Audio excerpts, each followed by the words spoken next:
I know you cover a lot about what's happening in Capitol Hill. And so tell me, since we have this new Congress, what's the percentage of your work is about CCP or China, ranging from the congressional hearings to spy balloon and anything?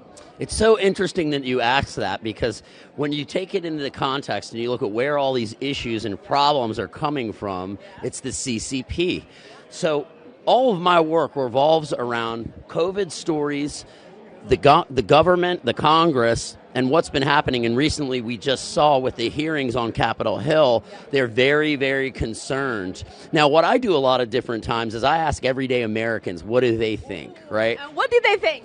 Most of the people on the street seem to have a very, very disconnected view of China. They don't seem to think that China is a very big threat. They think they make a lot of things, and they provide our country with a lot of things.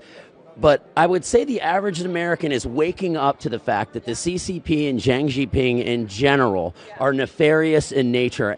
I'm not going to go into COVID here because we all know about that. But if you need a liver at the NIH, and let's say you're a celebrity and you have money, the wait is 4 years.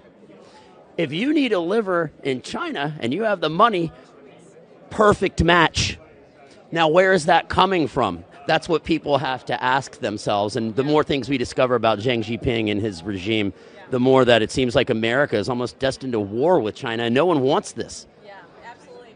And you're raising a very important question. Why America is doing business with such a regime that, you know, commits the human rights atrocity, like killing people for their organs. And another thing, you talk about the people in the street, they probably don't have much understanding about why the CCP is a big threat. I would like to blame America's mainstream media, because pretty much the CCP own them. The CCP has spending tens of millions of dollars influencing and buying America's mainstream media, and we didn't have the real America voice years ago. Now we have it, and we all know the reasons why, right? Well, people are waking up, exactly. And the goods that China provides this country with are needed and necessary, but we need to move that manufacturing back here. And that's what our government has begun to do. The 118th Congress has really gotten strong on China. And we're about to hear a talk this afternoon at CPAC. It's called Caging the Red Dragon. And what this is basically how to control China, keep them in a box, but also look at the people of China. It worries me so much. I want these people to be free. Yes. China could help the world. It could be a leader in the world for good.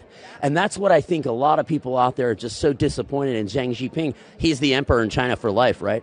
Yeah.